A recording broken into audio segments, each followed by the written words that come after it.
Unit 1 Implementation Activity Tutorial. SWOT Analysis of the Olympic Agenda 2020 Recommendations. We shall start backwards with the recommendations in order to discover how SWOT analysis was developed. First, what? You can make groups with the recommendations of the same kind.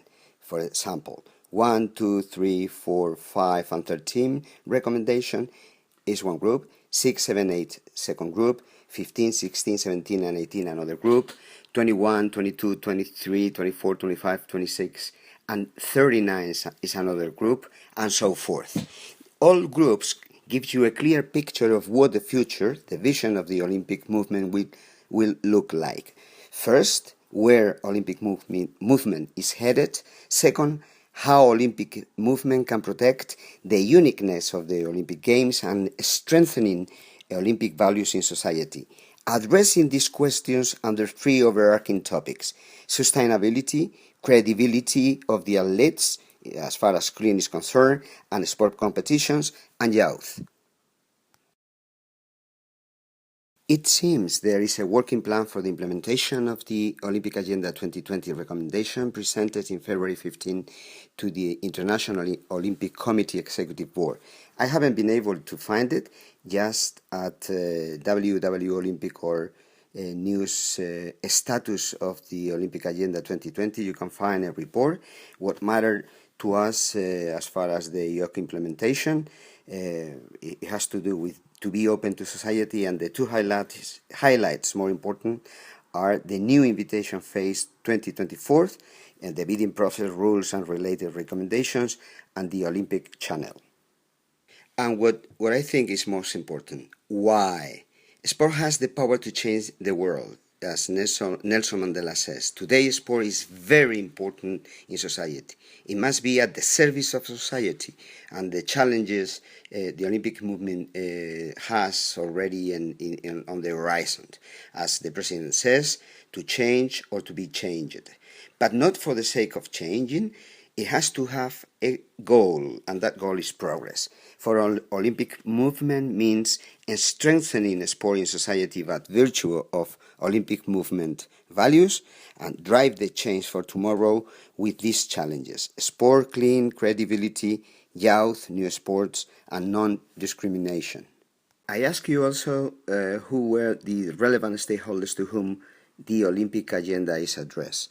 We have internal stakeholders like IOC members, TOA staff, employees, volunteers, referees, and stuff like that. There are also two major stakeholders in the national Olympic committees and international federations. But in my opinion, as a marketer, key stakeholders to whom this agenda is addressed, in first place is sport fans, supporters, audiences, youth included. Second, athletes, coaches, and agents. Third, media specialized in sports in general. And fourth, public opinion, including political leaders, cultural community, and entrepreneurs. There are also some other very important stakeholders groups like national governments, like and non-governmental organizations such as United Nations, UNESCO, UNICEF, and stuff like that. And there is also a very important stakeholder in the opposing groups, those who are anti-Olympics. Another important stakeholder is sporting entities like clubs and stuff, and the top programs, that's to say the sponsors. And we come to the core of the implementation activity. In first place, strengths. The first strength is reputations. We are facing a 100 years of history value-based organization. Second place, financial stability. 90% of the revenues goes to sports and athletes worldwide, and the Olympic movement investment is $3 million a day. And the third strength is that sport today is too important in society. Never before have so many people all around the world followed the Olympic Games, and the relevant Olympic message, more relevant than ever. Weaknesses.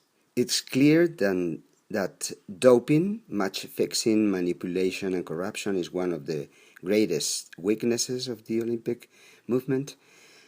In second place, we have little dialogue with society, The Olympic movement has ignored the rest of the society to some extent, and people is not aware of the Olympic message because they don't get the message, because they have never heard the Olympic message, or just they don't believe it.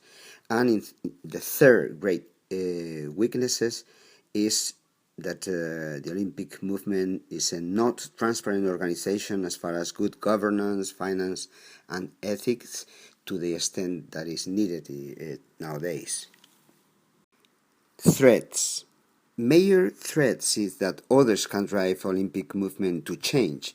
For example, online sports is becoming very popular, and games, among youth, the professional leagues, Formula One, MotoGP, Tour Giro Vuelta, and other sports like cricket, rugby. They are very, very popular in some parts of the world. The second threat is the crisis, general crisis, as far as political, financial, health, terrorism, and war is concerned. Third threat, or major threat, is that society is changing faster than ever because of several things, and we are, reaching a fragmented society. And finally, opportunities. Under the umbrella of sustainability, credibility, and youth, and having in mind that we have to be leaders of change, that's to say, drive the change for tomorrow, to overcome with the challenges. The first opportunity is help progress society, strengthening the sporting society by virtue of the Olympic movement values, making Olympic sport as a service of society, making values of Olympism relevant for society.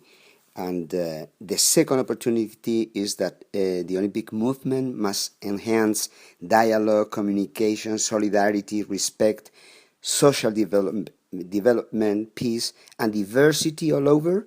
The third opportunity is with youth.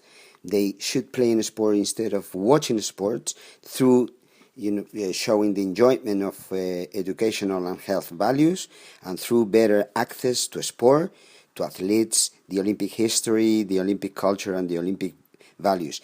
This means that sport should be in more school curricula worldwide. The fourth opportunity is create education, robust education, awareness prevention programs against doping, match fixing, manipulation, and corruption. That's to say, enhancing clean athletes. The fifth opportunity is give more media exposure to Olympic sports and athletes. That's why the Olympic Channel. And sixth place, new wording of the six fundamental principle of the Olympism, which has to do with sexual orientation. This is to say, respect. And that's all. That's how I would have done this SWOT analysis. Thanks a lot. See you soon.